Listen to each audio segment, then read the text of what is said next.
सोनम वांगचुक की भूख हड़ताल, कांग्रेस पार्टी का संसद मार्च, रोकने के लिए आंसू गैस के गोले, लाठियां, अफरा तफरी। लेकिन धर्मेंद्र प्रधान अब भी शिक्षा मंत्री की कुर्सी पर जमे हैं। सवाल उठ रहे हैं कि आखिर पीएम मोदी धर्मेंद्र प्रधान से हटाकर आंदोलन खत्म क्यों नहीं करा देते। इसी बात को हम समझते हैं दोस्तों। इसके 4 फैक्टर हैं।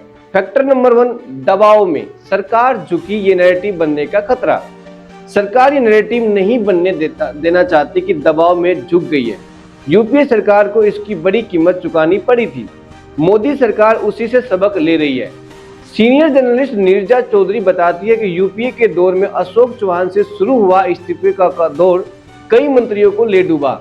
यूपीए सरकार दबाव संभाल नहीं पाई और उसकी छवि बिगड़ती चली गई। पॉलिटिकल एक्सपर्ट रशीद किदवई कहते हैं कि सरकार ने धर्मेंद्र प्रधान से इस्तीफा ले लिया तो संदेश जाएगा कि सरकार से गलती हुई है। मोदी सरकार किसी तरह से ये नहीं दिखाना चाहती है कि उसने किसी दबाव या आरोप के चलते अपने मंत्री का इस्तीफा लिया है। इसलिए शुरुआत से ही नैरेटिव बना रही है कि वे सिस्टम को सुधार रहे हैं। नीट 2026 पेपर लीक मामले में सीबीआई, राजस्थान एसओजी और राज्यों की पुलिस जांच कर रही है। वहीं 21 जून को री एग्जाम कराकर 16 जुलाई को रिजल्ट जारी कर दिया गया है।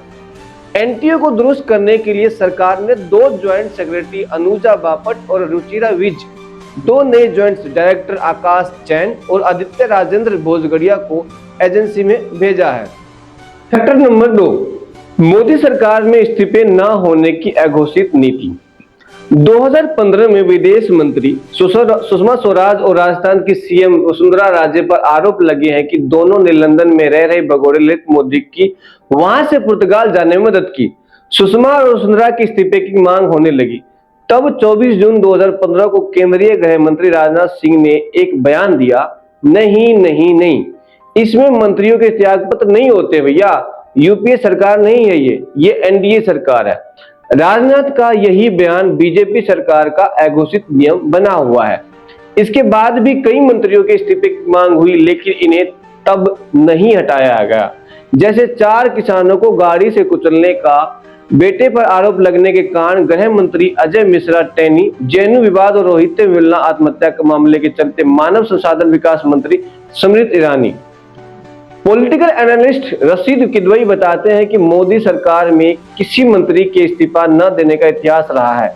सिर्फ एमजे अकबर का मामला छोड़ दे तो 2018 में मीटू मामले में एमजे अकबर ने विदेश राज्य मंत्री के पद से इस्तीफा दिया था।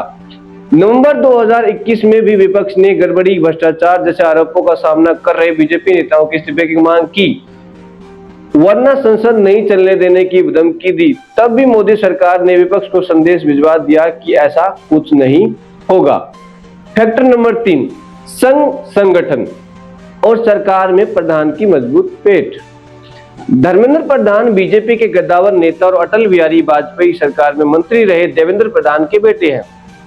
कम उम्र से ही संघ से जुड़े 1983 में अखिल भारतीय विद्यार्थी परिषद में सक्रिय हुए।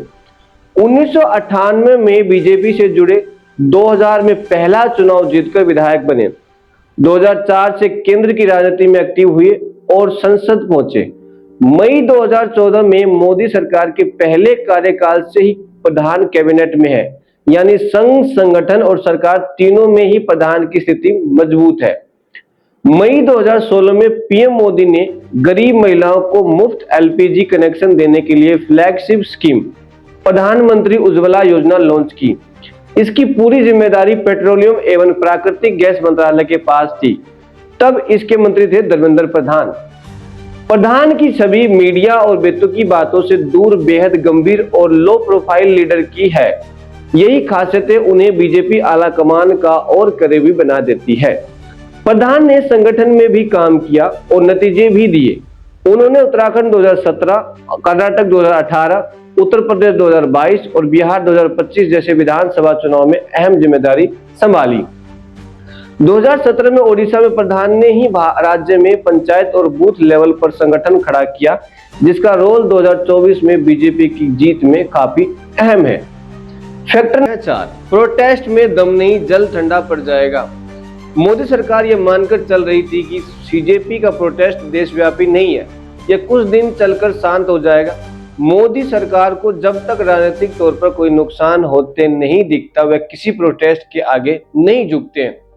वरिष्ठ पत्रकार विजय त्रिवेदी कहते हैं कि सरकार किसी भी आंदोलन को यह देखकर तोलती है कि वह उस मुद्दे से जनता में कितना नाराजगी है, उनकी राजनीति पर कितना असर पड़ेगा, जनता में क्या बड़ा मैसेज जा रहा है।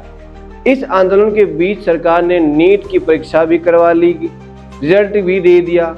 अगर ये नहीं होता तो प्रेशर बन सकता था। अब सवाल कुछ ये उठता है कि तो क्या धर्मेंद्र प्रधान का इस्तीफा हो ही नहीं सकता? जवाब अगर आप ये देखें तो 20 जुलाई के प्रोटेस्ट के बाद सरकार पर दबाव बढ़ा है। केंद्रीय स्वास्थ्य मंत्री जेपी नड्डा ने कांग्रेस पार्टी के 2 राष्ट्रीय प्रवक्ताओं को मिलने बुलाया। कांग्रेस पार्टी ने 3 मांगे रखी, जिनमें धर्मेंद्र प्रधान का इस्तीफा भी है। जेपी नड्डा ने इन मांगों पर लीडरशिप से चर्चा करने का आश्वासन दिया है। सरकार राजनीतिक नुकसान का कैलकुलेशन करके ही कोई अगला कदम उठाएगी। 2020-21 में किसान आंदोलन का एक बड़ा उदाहरण है। 3 कृषि कानूनों के खिलाफ किसान धरने पर बैठ गए। सरकार ने महीनों तक कृषि कानून वापस नहीं लिए। आखिरकार नवंबर 2021 में उसे झुकना पड़ा और पीएम मोदी ने खुद कानून वापसी का ऐलान करते हुए कहा, हमारी तपस्या में ही कोई कमी रह गई होगी।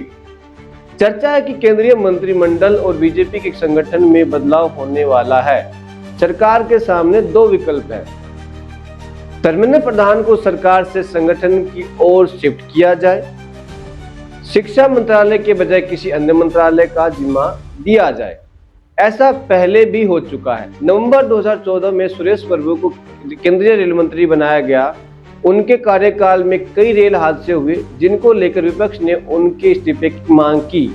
अगस्त 2017 में प्रभु ने इस्तीफे पेशकश भी की, हालांकि सरकार ने इस्तीफा मंजूर नहीं किया। 1 महीने बाद उन्हें कॉमर्स मिनिस्ट्री में शिफ्ट कर दिया गया। वे 2 साल तक मंत्री रहे। 2019 के बाद वे केंद्रीय मंत्रिमंडल में जगह नहीं बना पाए। सवाल अब ये एक और उठता है कि प्रधान ने इस्तीफा नहीं दिया तो क्या सीजेपी का प्रोटेस्ट फेल माना जाएगा? जवाब ये बनता है कि सीजेपी ने अपना पूरा आंदोलन धर्मेंद्र प्रधान की इस्तीफे के इर्द गिर्द भुनाया था। आज जेपी नड्डा से बातचीत के बाद भी प्रधान इस्तीफे नहीं देते हैं तो दिल्ली पहुंचे हजारों प्रदर्शनकारियों में निराशा आएगी। वरिष्ठ पत्रकार आशुतोष सीजेपी के भविष्य को लेकर आश्वस्त नहीं है। उनके मुताबिक इस आंदोलन में प्लानिंग और लीडरशिप की कमी दिखी है। जब कोई इतना बड़ा आंदोलन शुरू करता है, भूख हड़ताल करता है, तो पहले इसे खत्म करने का एग्जिट रूट भी होना चाहिए। लेकिन सीजेपी के पास ऐसा नहीं था। जो मोदी सरकार को समझता है उसे पता होना चाहिए कि वह दबाव में फैसले नहीं लेती है। हालांकि विजय त्रिवेदी कहते हैं कि आंदोलन की कामयाबी 2 तरीकों से देखा जा सकती है। एक तो अपनी बात जनता तक पहुंचा पाए या नहीं पहुंचा पाए, और सरकार को बात सुननी पड़ी या नहीं। इस हिसाब से यह आंदोलन आधा सफल रहा है। आगे के अपडेट के लिए ज्ञान कैप्सूल को फॉलो करें। धन्यवाद। कृष्ण हरे कृष्ण कृष्ण कृष्ण देवकी नंदन तुमको वंदन रखते सबकी लाज, सबके स्वामी अंतर्यामी पूर्ण कीजिए काज। देवकी नंदन तुमको वंदन रखते सबकी लाज, सबके स्वामी अंतर्यामी पूर्ण कीजिए काज।